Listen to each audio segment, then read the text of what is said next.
Rekomendasi film keluarga untuk kalian yang tentunya akan menguras jiwa-jiwa kemanusiaan. Berjudul A Hero, sutradara Farhadi kembali mengangkat tema tentang orang-orang marginal di Iran, khususnya orang kecil yang mesti menanggung beban berat menjadi sosok figur dari masyarakat dan media yang selalu gandrung akan sikap kepahlawanan. Mau tahu seperti apa sinopsisnya? Ya, Rebahaners, here we go again. Welcome to LK21 Rewatch ID.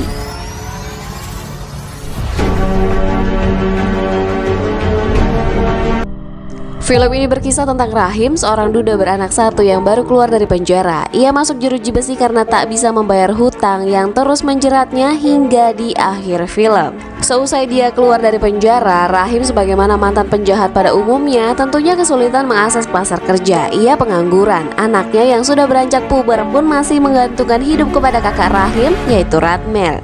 Sementara itu Rahim harus membayar hutang secepatnya. Suami Ratmer atau ipar dari Rahim mencoba untuk membantu sekadarnya, tapi uang yang harus dibayar Rahim berjumlah sangat besar. Iya, hutang itu ia dapat karena bisnisnya kolaps dan koleganya kabur sehingga Rahim harus melunasi pinjamannya sendirian. Lalu suatu hari keajaiban terjadi. Kekasih Rahim yang bernama Farkonde mendapatkan tas yang penuh dengan kepingan emas. Bersama-sama mereka mencoba menukarkan emas itu dengan uang buat bayar hutang Rahim. Tapi karena beberapa alasan mereka mengurungkan niatnya lantas menitipkan barang hilang tersebut ke pihak resmi terdekat.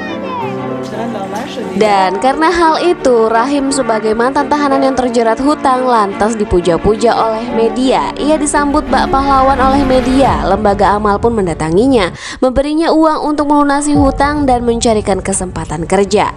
Sekilas masalah hidup Rahim sebentar lagi akan selesai, namun ternyata tidak.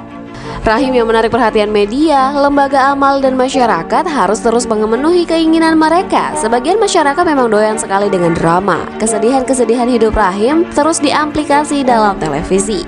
Kebaikan hati Rahim didramatisir tanpa henti.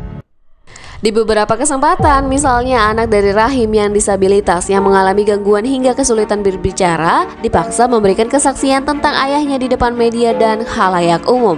Cara bicaranya yang terputus-putus menimbulkan haru dan disukai oleh khalayak.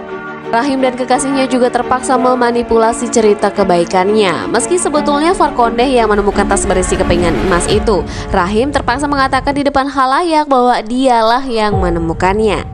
Pada awalnya Rahim ingin jujur bahwa ia hanya mengantarkan tas itu ke pihak berwajib, namun ia terpaksa berbohong dan bilang bahwa ia yang menemukan sekaligus mengembalikannya ke pihak resmi sebab ia masih menyembunyikan identitas kekasihnya.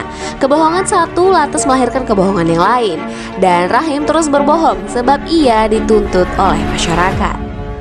Dan pada akhir cerita Rahim harus menanggung akibat dari kebohongan itu. Akibat pedih yang tak setimpal dengan dosa yang ia lakukan. Film ini mengajarkan Rahim memang berbohong dan telah melakukan kesalahan. Namun sesekali manusia bisa berbohong dalam titik tertentu, karena berbohong adalah perilaku manusiawi. Kebaikan kecil yang dilakukan oleh Rahim juga mestinya adalah hal yang wajar belaka.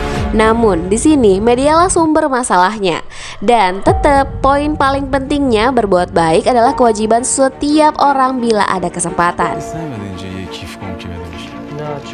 Nah, gimana nih? Cukup menguras jiwa-jiwa melo kalian nggak? Tentang beratnya hidup Rahim yang sepertinya semua serba salah ya? Iya, film ini dirilis tahun 2021 kemarin dan banyak mendapatkan penghargaan. Wajib banget masuk list tonton kalian nih. Dan akhirnya saya pamit undur diri. Sampai jumpa di video selanjutnya. Bye, jangan lupa subscribe.